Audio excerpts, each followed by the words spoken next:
Radhe Radhe everyone, bright সাহিত্য YouTube চ্যানেলে তোমাদের স্বাগত জানাই। শিউলি ফুলের গন্ধে দই পার্ট 6। কিছু ভুল ত্রুটি হলে ক্ষমা করে দিও। তো চলো বেশি কথা না বলে গল্প শুরু করি। আবার কথা শুরু হয়েছিল আমাদের, কিন্তু সেই আগের মতো না। আগে আমরা ঘন্টার পর ঘন্টা কথা বলতাম, এখন ছোট ছোট কথায় সীমাবদ্ধ। খেয়েছিস, কেমন আছিস, কী করছিস, সব কিছু। তবুও কোথাও যেন একটা দূরত্ব রয়ে গেছে। আমি বুঝতাম আমরা দুজনেই চেষ্টা করছি, কিন্তু ভেতরে ভেতরে একটা ভয় কাজ করছে। একদিন রাতে মেঘলা হঠাৎ বলল, তুই কি এখনো আমাকে আগের মতোই ভালোবাসিস? প্রশ্নটা সহজ ছিল, কিন্তু উত্তরটা না। আমি কিছুক্ষণ চুপ করে থাকলাম, তারপর বললাম, ভালোবাসি, কিন্তু এখন একটু ভয় পাই। মেঘলা চুপ হয়ে গেল। আমি ধীরে বললাম, আবার যদি সব কিছু ভেঙে যায়। আমার গলা কেঁপে যাচ্ছিল। এবার হয়তো আমি নিজেকে সামলাতে পারবো না রে। ও নরম গলায় বলল, আমিও ভয় পাই, কিন্তু তোর সাথে কথা না বলেও থাকতে পারিনি। নিজেকে কেমন অচেনা লেগেছে। বুকের ভেতরটায় সব থেকেও মনে হয়েছে কিছু একটা নেই। এই কথাটা শুনে আমার বুকটা নরম হয়ে গেল।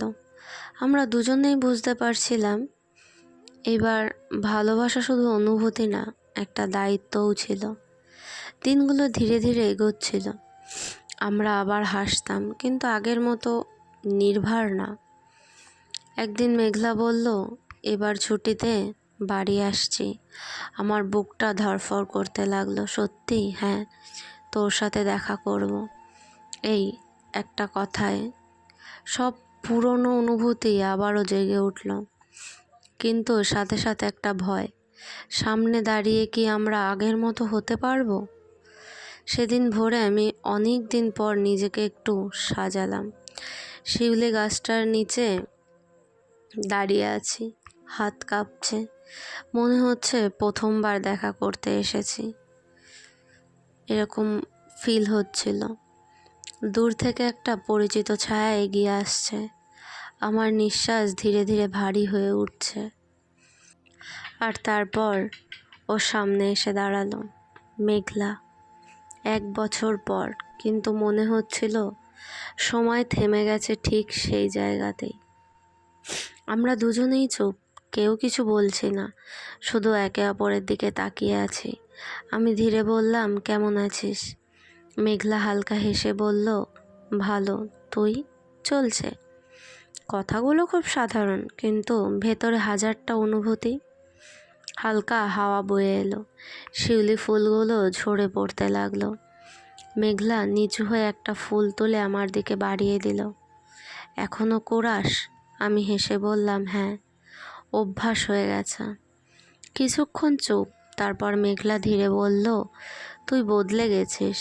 আমি একটু অবাক হয়ে বললাম, খারাপভাবে? না, আরও শক্ত হয়ে গেছিস। আমি হালকা হেসে বললাম, সময় সব কিছু শিখিয়ে দেয়। মেঘলা চোখ নামিয়ে বলল, আমি দেরি করে ফেলেছি, তাই না? এই প্রশ্নটা আমাকে থামিয়ে দিল। আমি কিছুক্ষণ চুপ করে থেকে বললাম, জানি না, কিন্তু এবার আর তাড়াহুড়ো করতে চাই না। মেঘলা ধীরে মাথা নাড়ালো। আমিও না।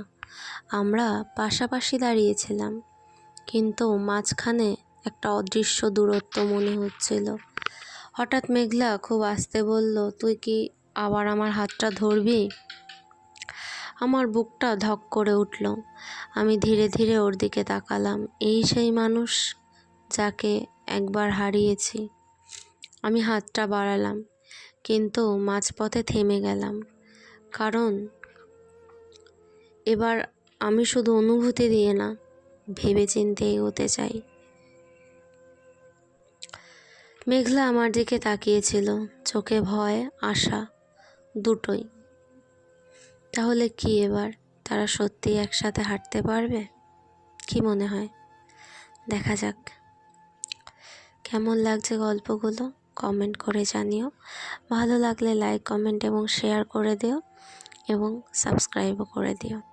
নেক্সট পার্ট খুব তাড়াতাড়ি আসবে। ততক্ষণের জন্য সবাই খুব ভালো থেকো, সুস্থ থেকো। রাধে রাধে।